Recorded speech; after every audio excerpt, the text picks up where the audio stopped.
اپنے پیسے سے، اپنی حلال کمائی سے مزدوری کر کے، محنت کرنے والا محنت کر کے، جفا کشی کرنے والا جفا کشی کر کے، ہل چلانے والا ہل چلا کر، جس طریقے سے بھی کوئی اپنے گھر کے اندر 10 روپے لے کر آ رہا ہے، وہ 1 روپیہ بچا کر اپنے قرآن کی درسگاہ کے حوالے کرے گا، تاکہ ہمارے بچے قرآن کے قاری بنے، قرآن کے عالم بنے، قرآن کے سمجھنے والے بنے، قرآن کے مفسر بنے، نبی کے حدیث کے محدث بنے، قرآن و حدیث کے فقیہ بنے، اور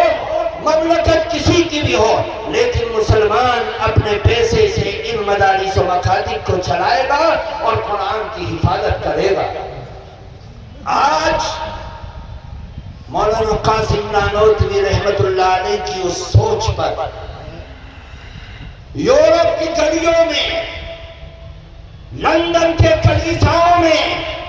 اور برف پوش پہاڑیوں پر، جنگلوں میں، چوکوں پر، چوراہوں پر، جزیروں میں،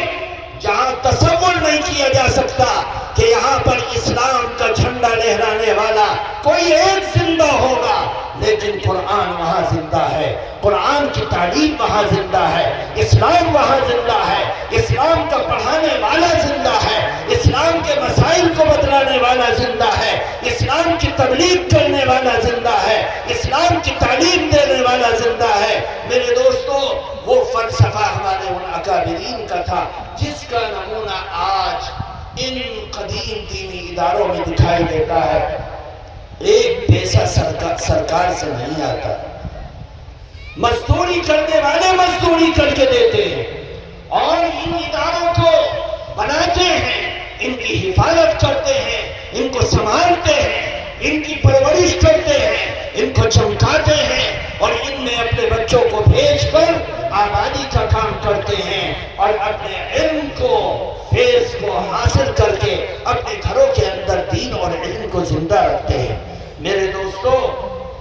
اللہ تعالیٰ کا شکر ہے کہ اللہ تعالیٰ نے موقع دیا، جن علاقوں میں مدارس و مکاتب نہیں ہیں ان علاقوں میں جا کر دیکھو، کوئی قرآن کا مسئلہ بتلانے والا نہیں۔ آج بہت سے ملک ایسے ہیں جن ملکوں کے اندر مدرسے کو بنانا جرم ہے، چلانا جرم ہے۔ کمیونزم نے روس میں آ کر امام بخاری کے مدرسے کو کالج بنا دیا، امام ابو داؤد کی درسگاہ کو اسکول بنا دیا، اور ان مساجد کو مسمار کر کے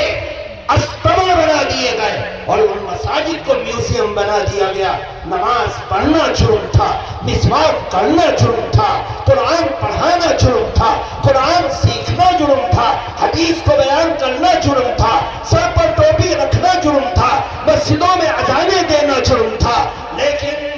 اللہ تعالیٰ نے ان 90 سال کے کمیونزم کے دور میں ان کے جنازے کو نکال دیا جو خدا کا جنازہ نکال رہے تھے، جو دعویٰ کرتے تھے کہ ہم نے اسلام کا جنازہ نکال دیا۔ آج ان کا نام لینے والا کوئی نہیں، ان کے جنازے اٹھ گئے۔ اسلام زندہ ہے، قرآن زندہ ہے، اسلام زندہ ہے، قرآن زندہ ہے، نبی کا نام بھی زندہ ہے، نبی کا کام بھی زندہ ہے۔ میرے دوستو، ان اداروں کی حفاظت کرو، ان کو آگے بڑھاؤ۔ ہمارے پاس کچھ نہیں،